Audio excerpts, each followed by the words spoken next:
सास जैसा पति। कई औरतों की ख्वाहिश होती है कि वो सिर्फ अपने पति के साथ रहे, क्योंकि सास की झिक झिक किसे पसंद है। एकता की सास साथ नहीं रहती, सिर्फ पति और वो। लेकिन क्या है एकता की जिंदगी बिना सास के? देखिए। अरे अरे एकता, क्या है? रोज लेट उठती हो। कभी तो वक्त पर उठा करो। हाँ, लेकिन उठना क्यों है वक्त पर? 8 बजे तो उठ जाती हूँ मैं। देखो एकता, ये नहीं चलेगा। सुबह 6 बजे उठा करो। खाने में थोड़ी वैरायटी बनाओ और घर को साफ सुथरा रखो ना। अरे अरे अरे, जो मुंह में आ रहा है बोले जा रहे हो।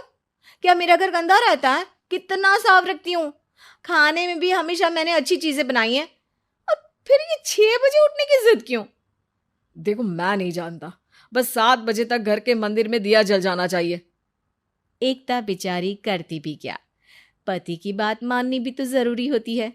एक दिन एकता सुबह पूजा करके पति को प्रसाद देने कमरे में जाती है, तो पति अपनी माँ से फोन पर बात कर रहा है। हाँ माँ, मैंने तो साफ बोल दिया।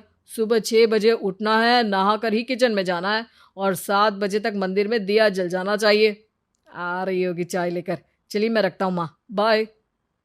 बेचारी एकता ने पति का ये रूप तो सोचा ही नहीं था।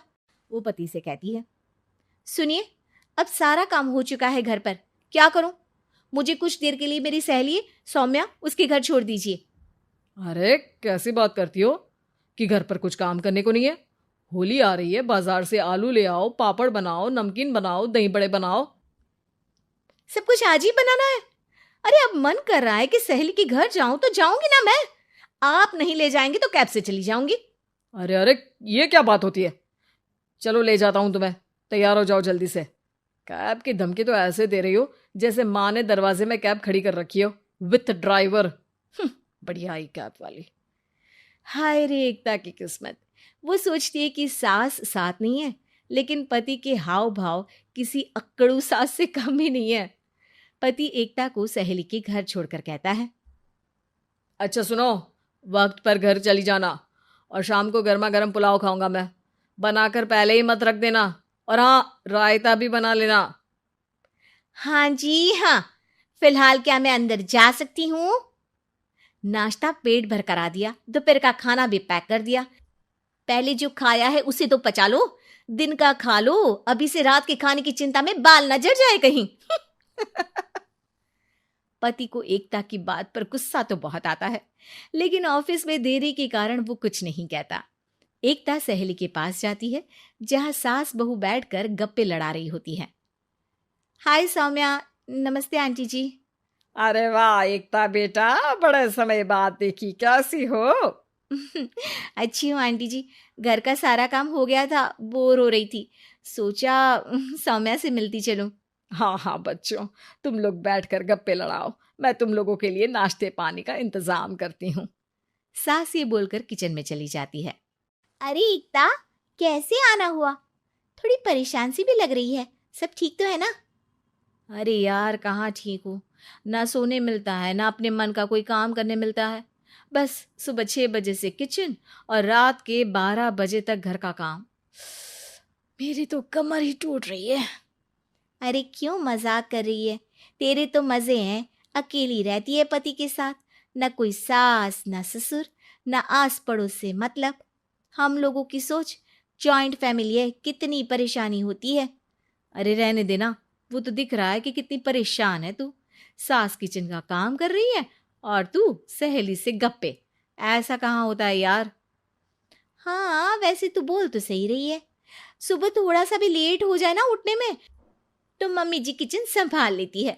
पति तो जाते वक्त उठाते हैं कभी कभी मुझे। पर मेरी छोड़, तू बता, सास साथ रहने आ गई है क्या, जो सुबह 6 बजे उठना पड़ता है? पति तो तेरा 10 बजे ऑफिस जाता है। 4 घंटा खाना बनाने में लग जाता है क्या तुझे एक लोगों का? अरे रहने देना यार, मेरा तो पति ही सास से कम नहीं है। सारा दिन का ड्रामा, अरे बातें सुनाना, बोलियां बोलना, कोसना, क्या क्या नहीं आता है उसे। यार मैं तो हैरान होती हूँ कभी कभी कि ये सास की आत्मा तो नहीं आ जाती ना इसमें। अरे परेशान हो चुकी हूँ। इतना ही नहीं, वो तो अपनी माँ से मेरी चुगली भी करता है। समझ गई। मतलब तेरे पति की गाड़ी चल यहाँ रही है, लेकिन रिमोट तेरी सास के पास ही है। अरे अब जो समझ, रिमोट है या कंट्रोल है, बस मेरा तो मुश्किल हो रहा है यहाँ रहना। सोच रही हूँ 2-4 महीने के लिए मायके चली जाऊं। क्या करेगी? 2-4-10 महीने बाद तो आना ही है ना यहाँ पर। तो क्या करूं, तलाक दे दूं क्या? अरे ये कोई सोल्यूशन नहीं है। तू अपने पति को सुधार भी तो सकती है। कैसे कैसे सुधारूं? सौम्या उसके कान में कुछ कहती है, जिसे सुन एकता खुश हो जाती है। अगले रोज हाय रे, मेरी तो टांगे ही नहीं चल रही है। हाय हाय हाय, बहुत दर्द हो रहा है भगवान। अरे क्या हुआ एकता? रुको, मैं माँ से पूछता हूँ। लेकिन पति जैसे ही माँ से बात करके एकता के पास आता है। क्या नौटंकी है ये? क्यों रो रही हो? अरे कोशिश करो ना उठने की। ये काम से बचने के लिए जो नाटक है ना, बंद कर दो, वरना माँ आ जाएगी यहाँ पर। एकता की तो मानो मन मुराद पूरी हो गई। अरे हाँ हाँ, तो बुला लो ना उन्हें, जल्दी से बुला लो। मैं 4-5 दिनों के लिए आराम करना चाहती हूँ। चल तो सकती नहीं हूँ, खाना पीना कैसे होगा? अब क्या था, सासू माँ आ जाती है एकता के घर। सासू माँ, मुझे ये हमेशा बताते हैं कि आप कितनी हार्ड वर्किंग है। बस अब अगले 15 दिनों तक मैं आपको देखूंगी और आपकी जैसी ही बनूंगी। ये बता रहे थे कि आप 5 बजे सुबह उठ जाती हैं और अरे बेटा, कुछ ज्यादा ही नहीं बता दिया तूने। अब नहीं माँ, मैं चाहता हूं कि ये आपकी तरह तौर तरीके सीखे, जैसा आप मुझे बताती है ना।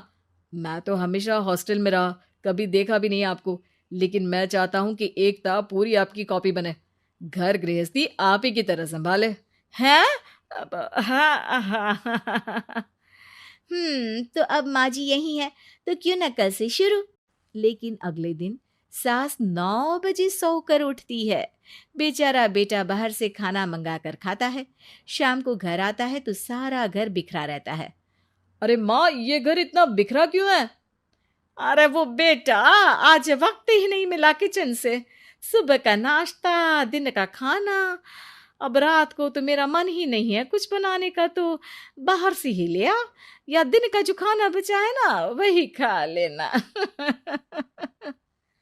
ओ माँ, इससे अच्छा तो एकता कर रखती है। भले ही आराम आराम से काम करती है, लेकिन आज तक मुझे बासी खाना नहीं खिलाया। खुद तो तुम 9 बजे उठी हो, वो तो फिर भी 8 बजे उठती थी। अरे बेटा, मेरे बस की नहीं है 8 बजे उठना। वो तो ना मैं झूठ बोल रही थी। मैं तो चली अपने घर। अरे कम से कम तेरे पापा मुझे सुबह की चाय खुद तो बना कर देते हैं ना। ना जी ना, मुझे नहीं रहना अपने बेटे के पास। ये बोलकर सासू माँ चली जाती है अपने घर और एकता की लाइफ फिर से सेट हो जाती है बहुत अच्छी तरह।